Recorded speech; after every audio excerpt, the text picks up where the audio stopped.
Hello friends, welcome है आपका अपने इस यूट्यूब चैनल के ऊपर आरडी एजुकेशन पॉइंट। तो आज की इस वीडियो के अंदर जैसा कि आपने थंबनेल के ऊपर देखा, NCERT 6th class first chapter हम इस वीडियो के अंदर कवर करने वाले हैं। इस चैनल के ऊपर आपको हर एक वीडियो मिलेगी, एनसीईआरटी के रिलेटेड हर एक चैप्टर कवर करवाया जाएगा। तो इसलिए इस चैनल को सब्सक्राइब करें और इसके ऊपर आने वाली वीडियो को ध्यान से देखें। इसके ऊपर आपको हर एक एनसीईआरटी बुक मिलेगी और अगर आपको एनसीईआरटी बुक की पीडीएफ चाहिए तो आप हमारे टेलीग्राम चैनल को ज्वाइन कर सकते हो, जिसका लिंक डिस्क्रिप्शन में दिया हुआ है। तो हम इसके मेन पॉइंट पढ़ेंगे। जैसा आप देख सकते हो कि 6th क्लास का जो फर्स्ट चैप्टर है ये सभी के लिए इम्पोर्टेंट है।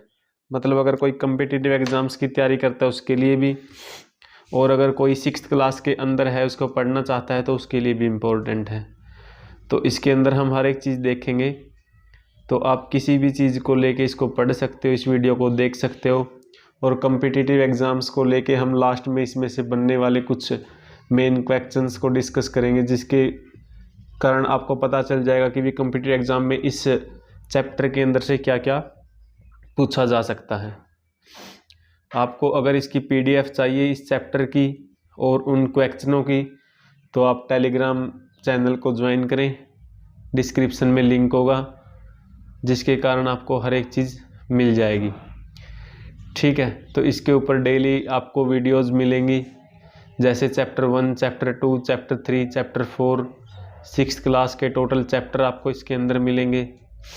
अगर आप इसको देखना चाहते हो तो हर एक वीडियो को देखें, इस प्लेलिस्ट के अंदर जाएं और आपको हर एक वीडियो मिलेगी।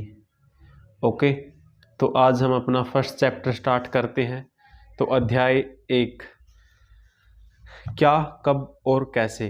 तो इसके अंदर हमें क्या पता चलेगा कि भी हम क्या, कब, कहाँ और कैसे कि जो हमारे इतिहास के अंदर चीज़ें हुई हैं तो क्या हुआ है, कब हुआ है, कहाँ हुआ है और कैसे हुआ है।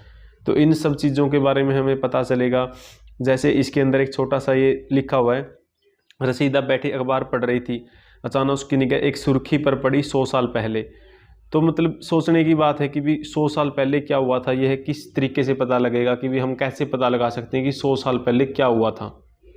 तो उस लड़की ने भी ये सोचा, तो हम क्या चीज़ें कर सकते हैं कि भी 100 साल पहले हुआ था, कैसे पता लगा सकते हैं। अगर कहीं पे मतलब एक दिन पहले क्या हुआ था तो हम टीवी में खबर देख सकते हैं, या 10 दिन पहले क्या हुआ था जहाँ पे कोई बंदा था उससे पूछ सकते हैं। या अगर हमें पता करना है कि भी 1 साल 2 साल पहले क्या हुआ था तो हम न्यूज़ देख सकते हैं, कोई अखबार पढ़ सकते हैं। लेकिन अगर हमें पता लगाना है कि 100 साल पहले, 1000 साल पहले या लाखों साल पहले क्या हुआ था, तो उस चीज़ को देखने के लिए हमें क्या करना होगा, हमें इतिहास उठाना होगा, इतिहास के अंदर जाना होगा। तो हम कैसे पता कर सकते हैं। ठीक है, अतीत के बारे में हम क्या जान सकते हैं, मतलब अतीत के बारे में हम क्या क्या जान सकते हैं कि लोग कैसे रहते थे, कैसे वो कपड़े पहनते थे। ठीक है, मतलब आखेटकों कौन होते थे, आखेटकों वे होते थे जो पशुपालकों, कृषकों, शासकों, व्यापारियों, पुरोहितों, शिल्पकारों, कलाकारों, संगीतकारों या फिर वैज्ञानिकों के जीवन के बारे में जानकारी हासिल कर सकते हैं। जो मतलब एक जगह न रुककर जगह जगह पे जाते थे अपने भोजन को इकट्ठा करने के लिए।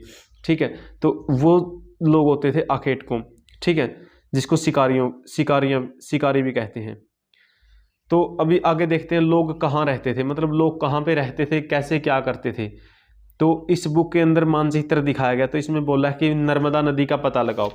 तो सबसे पहले हम देखते हैं कि भी इसके अंदर नर्मदा नदी कहाँ पे है। तो यहाँ पे हमें क्या दिखती है, नर्मदा नदी दिखती है।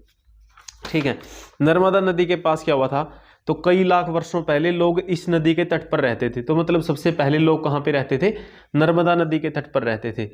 यहाँ रहने वाले आरंभिक लोगों में से कुछ कुशल संग्राहक है जो आसपास जंगलों में विशाल संपदा से परिचित थे। मतलब कुछ लोग थे जिनको पता था पहले से कि भी क्या है क्या नहीं है, और कुछ फलों, जंगलों, इन्हीं के उत्पादों में यहाँ पे रहते थे, इनको इकट्ठा करते थे। वे जानवरों का आखेट शिकार भी करते थे। ठीक है, अब आगे चलते हैं। अब हमें आगे क्या बोला गया है, अब तुम पश्चिमी में सुलेमान और किरधर पहाड़ियों का पता लगाओ। उत्तर पश्चिम में मतलब अगर हम इसके अंदर देखें, उत्तर पश्चिम के अंदर ये सुलेमान हो गया, ये सुलेमान की पहाड़ी है, और किरथर पहाड़ी, ये किरथर की पहाड़ी है। तो इन पहाड़ियों की खास बात क्या थी? सुलेमान और किरथन ये ऐसे जगह हैं जहां पर, ऐसे स्थान है जहां पर लगभग 8000 वर्ष पूर्व क्षत्रिय पुरुषों ने सबसे पहले गेहूं और जौ जैसी फसलों का उपजाना आरंभ किया। मतलब अगर हमारे पास एक क्वेश्चन आता है कि भी गेहूं और जौ की फसलों का उपजाना आरंभ कहाँ से हुआ, तो ये सुलेमान और किरथर की पहाड़ियों से हुआ था। ठीक है, तो इस तरीके के हमारे पास क्वेश्चन बनते हैं। तो उन्होंने सबसे पहले क्या किया, भेड़ बकरी गाय बैल जैसे पशुओं को पालतू बनाना शुरू किया। वे लोग गाँव में रहते थे। ठीक है, तो मतलब सबसे पहले इन्होंने ही पशुओं को पालतू बनाया, कुत्तों को, भेड़ बकरी गाय बैल, इन सब चीजों को।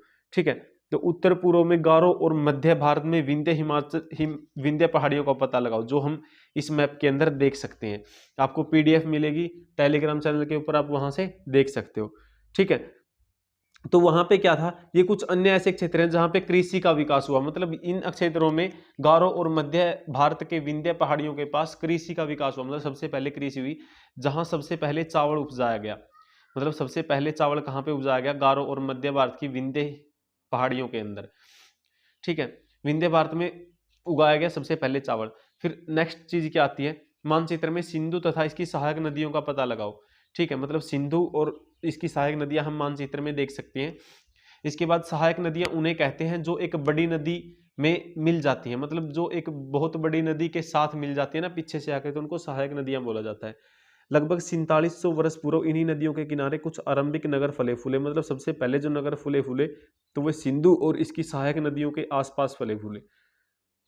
गंगा व इसकी सहायक नदियों के किनारे तथा समुद्र तटवर्ती इलाकों में नगरों का विकास लगभग 2500 वर्ष पहले हुआ। मतलब जो 4700 वर्ष पूर्व था वो तो था सिंधु और उसकी सहायक नदियों के आसपास, लेकिन 2500 वर्ष पूर्व किसकी, गंगा और इसकी सहायक नदियों के आसपास नगरों का विकास हुआ था। गंगा और इसकी सहायक नदी सोन का पता लगाओ, जो हम मानचित्र के अंदर देख सकते हैं। ठीक है, तो गंगा और जो इसकी सहायक नदी थे, इसके आसपास का जो प्राचीन काल में क्षेत्र था, उसको हम क्या बोलते थे? मगध बोला जाता था। क्या बोला जाता था? मगध। वर्तमान में क्या बोलते हैं इसको? बिहार। जो आज का बिहार है वो उस टाइम का क्या था? मगध था। इसके शासक बहुत शक्तिशाली थे, उन्होंने एक विशाल राज्य स्थापित किया था। देश के अन्य हिस्सों में भी ऐसे राज्यों की स्थापना की गई थी।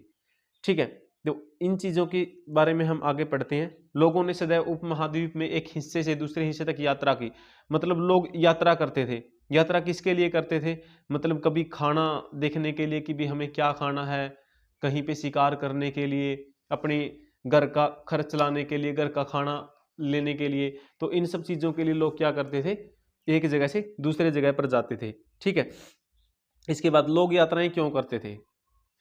लोग यात्राएं इसीलिए करते थे कि क्योंकि उनको क्या चाहिए था कि वो खाना चाहिए, उन सब चीजों को चाहिए। तो इसके लिए लोग क्या करते थे? यात्रा करते थे, इसी के लिए आगे पीछे जाते थे।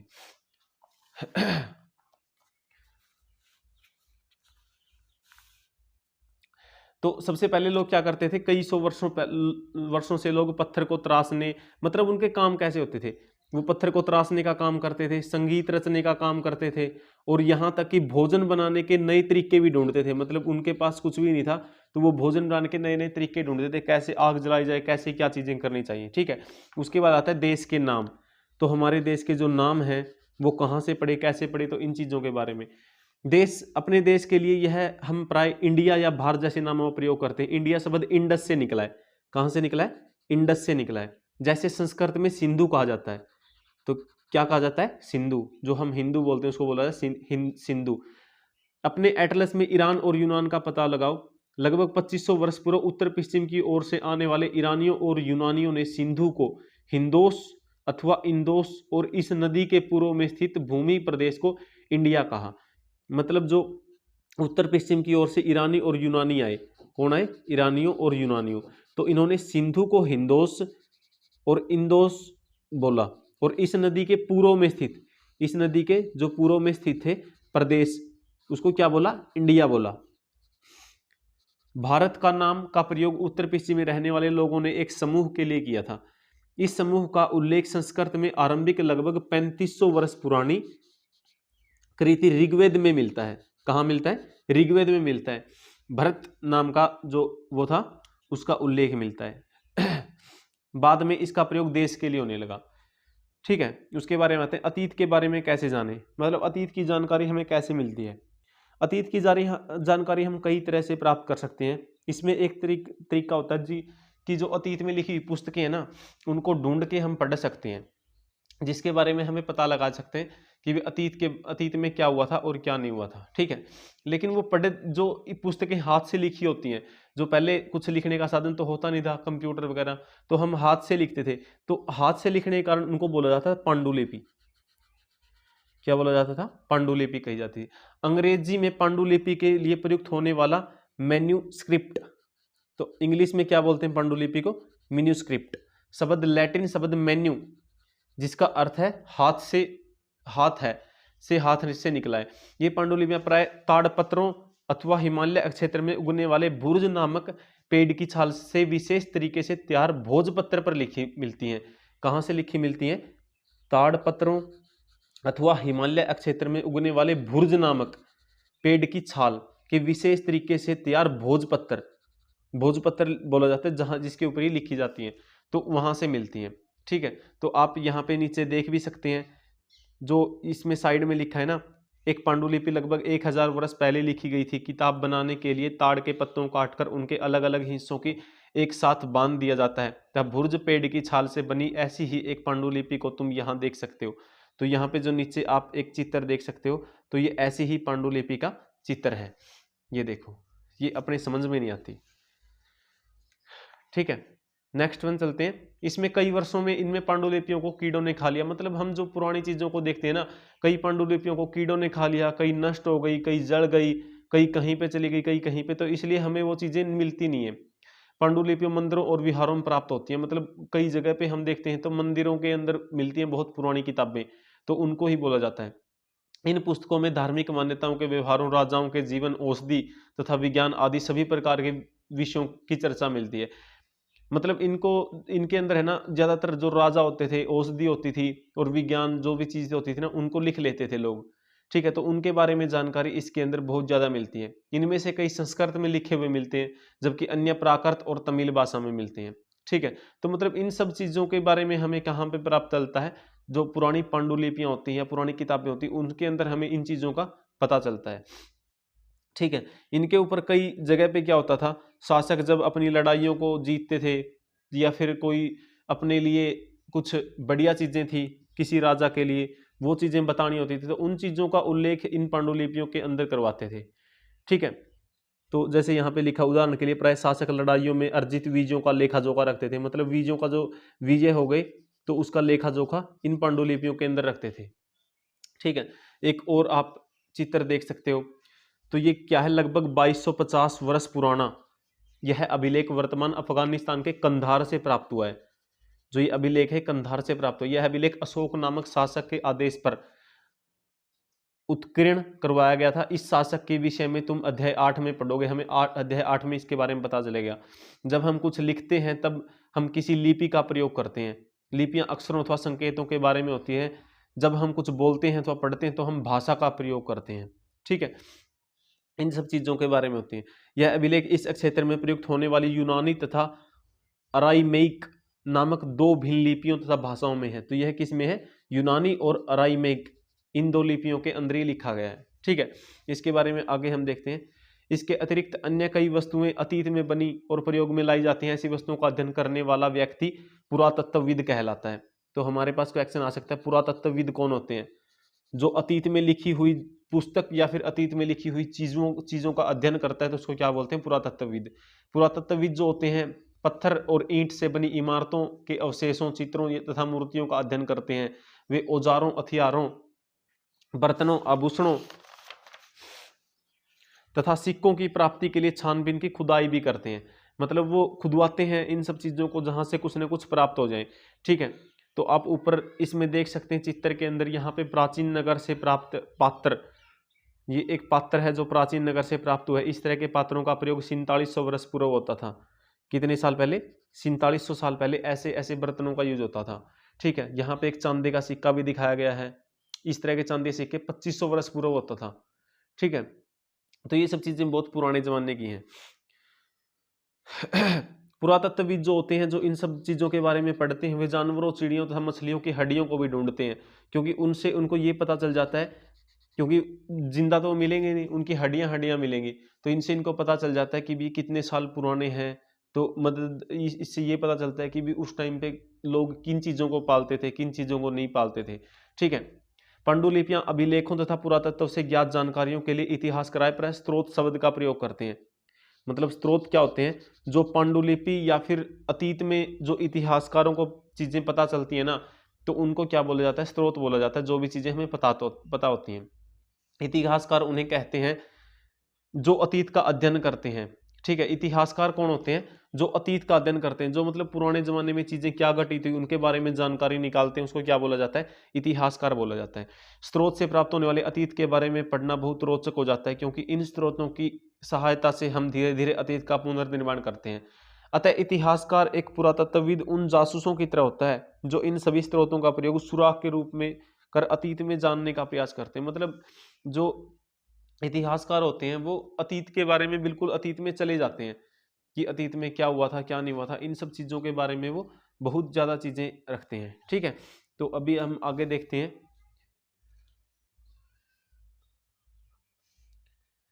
आगे है तिथियों का मतलब। हम मेन चीजें पढ़ेंगे जो हमारे काम की होंगी। ठीक है। आगे है तिथियों का मतलब हम तिथियों के बारे में कैसे जान सकते हैं? अगर कोई तुमसे तिथि के विषय में पूछे तो तुम शायद उस दिन की तारीख, माह, वर्ष, जैसे 2000 या इसी तरह कोई वर्ष बताओगे ना। वर्ष की गणना एक ईसाई धर्म प्रवर्तक ईसा मसीह के जन्म की तिथि से की जाती है। कहां से की जाती है?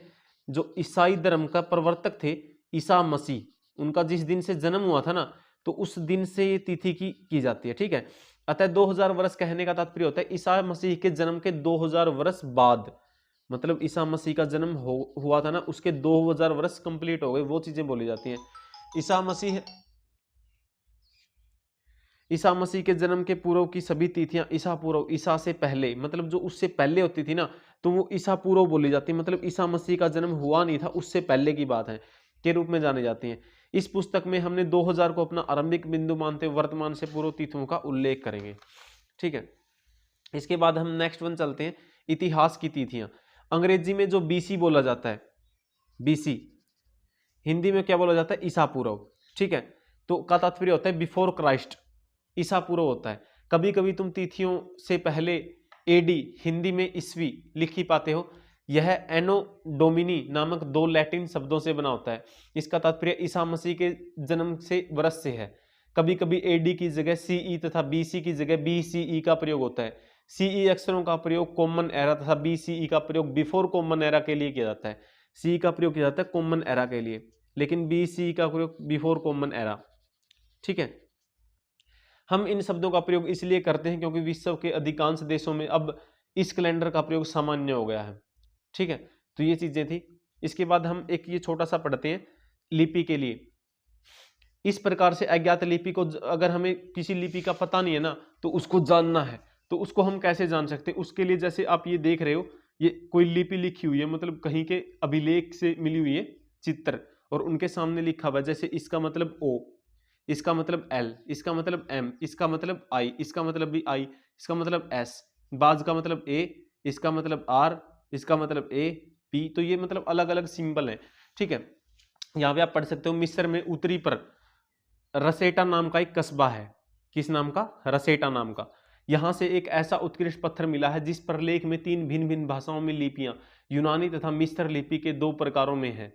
कुछ विद्वान यूनानी भाषा पढ़ सकते हैं। उन्होंने बताया कि यहाँ राजाओं तथा रानियों के नाम एक छोटे से फ्रेम में दिखाए गए हैं, जिसे कारतूस कहते हैं। कारतूस कहा जाता है, मतलब राजा और रानियों के नाम एक फ्रेम में दिखाए जाए ना, तो उसको कारतूस बोला जाता है। इसके बाद विद्वानों ने यूनानी तथा मिस्र संकेतों को अलग अलग बगल रखते हुए मिस्र अक्षरों को समानार्थक ध्वनियों की पहचान की। जैसा तुम देख सकते हो, यहाँ एल अक्षर के लिए शेर तथा ए अक्षर के लिए चिड़िया को चित्र बनाए गए हैं। एक बार जब उन्होंने यह जान लिया कि विभिन्न अक्षर किनके लिए प्रयुक्त हुए हैं, तो ये आसानी से अन्य अभिलेखों को भी पढ़ सकते हैं। ठीक है। तो मतलब इनका हमें पता लगाया जो अभी हमने देखे हैं, तो ये चीजें थी। ठीक है। तो यहाँ पे अपना पहला जो चैप्टर था वो खत्म होता है। अब उपयोगी शब्द, हमने इस चैप्टर के अंदर क्या क्या चीजें पढ़ी हैं? यात्रा, हमने पढ़ा कि भी लोग यात्रा किसके लिए करते थे, अपना खाना पीना या फिर अपना शिकार करना और कुछ भी चीज़ ढूंढना, अपने परिवार के लिए खाना ढूंढना, या फिर कुछ फल फ्रूट या पेड़ पौधे जिनको खा सकें वो चीज़ें करने के लिए यात्रा करते थे। पांडुलिपि, पांडुलिपि क्या होती थी, हाथ के द्वारा लिखी गई चीजें, पांडुलिपि। अभिलेख, जो पुराने जमाने में लिखी गई चीजें थी उनको बोला जाता है अभिलेख, जो मतलब पत्थर पे या फिर ताड़ के पत्तों पे लिखवाए जाते थे, खुदवाए जाते थे, वो अभिलेख होते थे। पुरातत्व, पुराने जमाने की चीजें जो हमें मिलती हैं। इतिहासकार, जो इतिहास के बारे में पता लगाते हैं, इतिहासकार। स्रोत, जो जिन चीजों के अध्ययन करते हैं इतिहासकार, उसको बोला जाता है स्रोत। अज्ञात लिपि का अर्थ निकालना, मतलब जिन लिपियों का हमें पता नहीं था उनका भी अर्थ निकाला तो उसको बोला जाता है अज्ञात लिपि का अर्थ निकालना। ठीक है, ये चीजें थी इस चैप्टर के अंदर। कुछ महत्वपूर्ण तिथियां हैं नीचे। कृषि का आरंभ हुआ 8000 वर्ष पूर्व। ठीक है, सिंधु सभ्यता के प्रथम नगर थे जो 4700 वर्ष पूर्व चालू हुए। गंगा घाटी के नगर मगध का बड़ा राज्य था, 2500 वर्ष पूर्व था। वर्तमान लगभग 2000 वर्ष पूर्व है। ठीक है, ये इस चैप्टर के लिए सारी चीजें थी। अभी हम आपको कुछ क्वेश्चंस बताएंगे जो इस चैप्टर को लेके बहुत इंपॉर्टेंट है और जिनके कारण आप मतलब कोई भी अगर हमारे पास कॉम्पिटिटिव एग्जाम है और उसके बारे में हमें जानना है तो उसके बारे में हमें पता लगाएगा। तो उन क्वेश्चनों को हम आपको दिखाते हैं।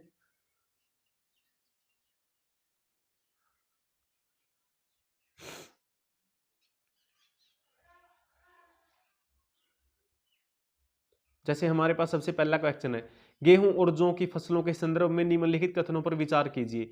मनुष्यों द्वारा सर्वप्रथम इन्हीं फसलों को उपजाने की शुरुआत की गई थी या इन फसलों के उपजाने का क्षेत्र हिमालय और विंध्य की पहाड़ियां थी। तो उपयुक्त कथनों में कौन सा सही है? तो इसका आंसर होगा केवल एक। तो जो पहला था वही कथन सही होगा, ओनली ऑन। ठीक है, तो इसकी अगर आपको एक्सप्लेनेशन पढ़नी है तो आप इसकी एक्सप्लेनेशन भी पढ़ सकते हो। ठीक है, सर्वप्रथम मनुष्य ने गेहूं और जौ उपजाना आरंभ किया, जो अभी अभी हमने पढ़ा था, लगभग 8000 वर्ष पूर्व किया। इन फसलों को उपजाने का कार्य सुलेमान और किरदर पहाड़ियों के मध्य हुआ, विंध्य में। अतः कथन मतलब जो इसका कथन दो था वो गलत था। गेहूं को उपजाने को प्राचीनतम साक्ष्य महेंद्रगढ़ बलूचिस्तान से प्राप्त होते हैं। नवीनतम अक्षेत्रों के अनुसार चावल उपजाने के प्राचीनतम साक्ष्य सन्य कबीरनगर के लहुरावेद से पाए गए हैं। ये साक्ष्य लगभग 9000 से 8000 वर्ष पूर्व है। सामान्यतः कृषि का विकास गारो तथा मध्य भारत के विंध्य हिमा पहाड़ी से हुआ है। तो क्वेश्चन नंबर 2 आप देख सकते हो, भारतीय उपमहाद्वीप के संदर्भ में निम्नलिखित कथनों पर विचार कीजिए। आरंभिक नगरों का विकास सिंधु व इसकी सहायक नदियों के किनारे हुआ। गंगा व इसकी सहायक नदियों के किनारे नगरों का विकास लगभग 5000 वर्ष पूर्व हुआ। तो इनमें से कौन सा सही है? तो इसमें से केवल एक सही होगा।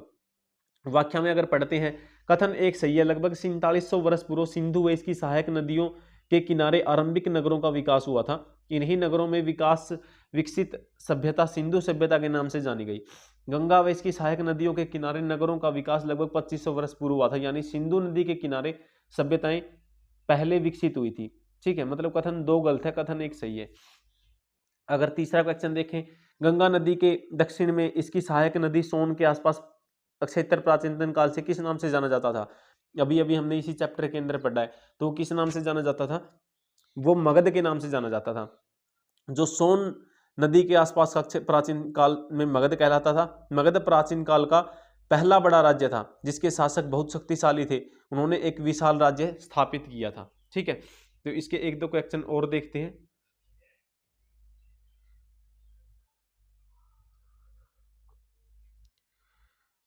तो जैसे आप देख सकते हो क्वेश्चन नंबर 4 है, भारत देश के नाम के संदर्भ में निम्नलिखित कथनों पर सही है या गलत है, मतलब कौन सा है वो बताना है हमें, कौन सा सही है।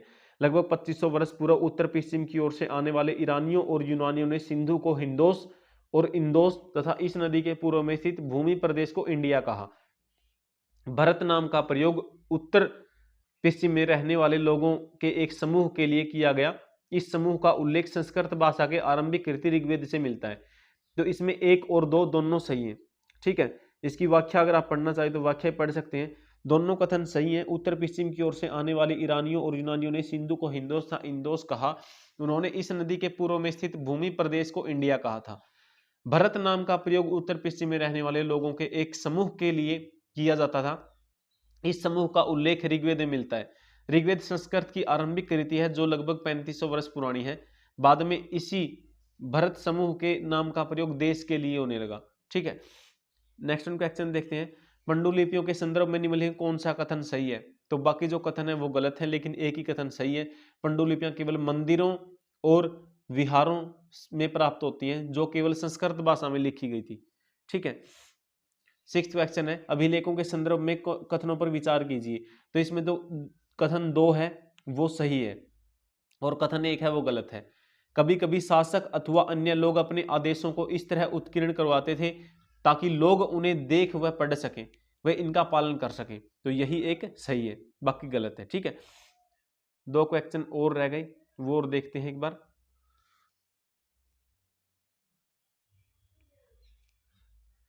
अशोक का कंधार से प्राप्त अभिलेख निम्नलिखित में से किन लिपियों में लिखा गया था? तो वो यूनानी और अरामाइक लिपि में लिखा गया था जो अभी हमने पढ़ा था।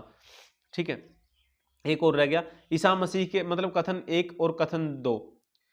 तो कथन 1 दिया है, ईसा मसीह के जन्म से पूर्व की सभी तिथियां ईसा पूर्व से शुरू की जाती हैं। वर्ष की गणना ईसाई धर्म प्रवर्तक ईसा मसीह के जन्म से की तिथि से की जाती है। ठीक है, तो इसमें से क्या सही है? ए और आर दोनों सही हैं और आर ए का सही स्पष्टीकरण है। ठीक है, तो ये इसके मेन इंपॉर्टेंट क्वेश्चन थे। इसी के साथ आपका जो फर्स्ट चैप्टर है वो कंप्लीट होता है और अभी आप इसको देख सकते हो।